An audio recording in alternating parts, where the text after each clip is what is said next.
సముద్ర తీరంలో 2 బోర్డులు ఢీకొన్న ఘటనపై ఏపీ టూరిజం డిప్యూటీ మేనేజర్ మీడియాతో మాట్లాడారు. టూరిజం బోర్డు, ఫిషింగ్ బోటు పరస్పరం ఢీకొన్నాయని అన్నారు. దీంతో మరమ్మతులకు 20,000 ఇస్తామన్న మత్స్యకారులు అంగీకరించడం లేదని అన్నారు. తెల్లవారు మార్నింగ్ ఇద్దరు పట్టుకొని రజిత్ అండి, డిప్యూటీ మేనేజర్ని విశ్వండ. మార్నింగ్ ఒక టికెట్ ఇచ్చాం. టికెట్ ఇచ్చేసరికి వెళ్ళారు లోపలికి వెళ్ళి వస్తుండగా ఫిషింగ్ బోటు, చేపలు పట్టేవాళ్ళ బోటు వస్తుంది. అది అడ్డగా వస్తుంది. వచ్చేటప్పుడు వాళ్ళు చూసుకోలేదు, వీళ్ళు చూసుకోలేదు అండి.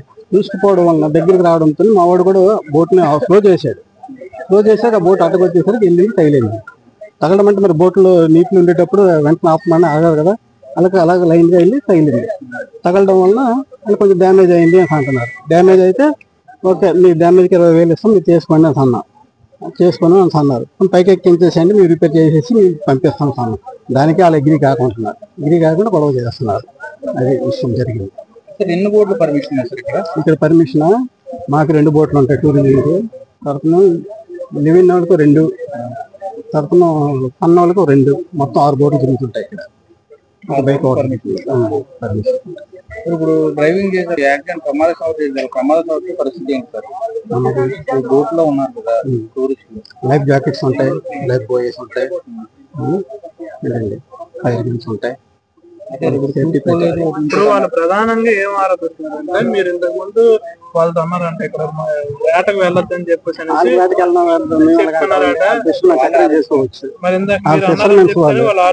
చేసుకోవచ్చు. దానికేం లేదు. వాళ్ళు ఎటువైపు లోతు ఉందనుకోండి, దెబ్బకి ఎత్తుకొచ్చింది అనుకోండి, ఎత్తు వచ్చేటప్పుడు ఆ బోట్లో ఎత్తుకోలేదు, అటు పెట్టుకుంటారు. అటు ఎత్తు వచ్చింది అనుకోండి, ఇటువైపు పెట్టుకుంటారు. ఇక్కడ ఉంటే కదా మోటార్ ఇక్కడే ఉన్న చూడండి, మీ వద్దని లేదా అంటున్నారు కదా. వాళ్ళ బోట్ అనేది వాళ్ళైతే స్పీడ్ గా రాదు, వాళ్ళే స్లోగా వస్తుంది. ఈ బోట్ మరి చూసేటప్పుడు కొంత వాళ్ళకి వస్తుందో లేదు డైరెక్షన్ చూసుకోవచ్చు. డైరెక్ట్ మేము చూసుకుంటాం. మాకుంటే వాళ్ళు పైన ఉంటారు, పైన హ్యాండ్లు పట్టుకొని నిల్చుంటారు. మొత్తం వాళ్ళకంతా లొకేషన్ మొత్తం కనిపిస్తుంది. మా బోట్ కింద ఉంటాడు, ఆ స్పీడ్ గా వస్తుంటాడు. వచ్చేటప్పుడు మాకుంటే వాళ్ళకే స్పీడ్ బాగా కనిపిస్తుంది. కనిపించేటప్పుడు వాళ్ళే సైడ్ అవ్వాలి. సైడ్ అవ్వడము మరి మిస్టేక్ అవుతుంది. మరి జరిగేటప్పుడు ఇక్కడ వాళ్ళది కాదు, తప్పు అని కాదు, మాది తప్పు అని కాదు. ఎవరికైనా తప్పు జరుగుతుంది. తప్పు జరగకుండా ఏదో ఉంటుంది కదా, ఏదో ఒకటి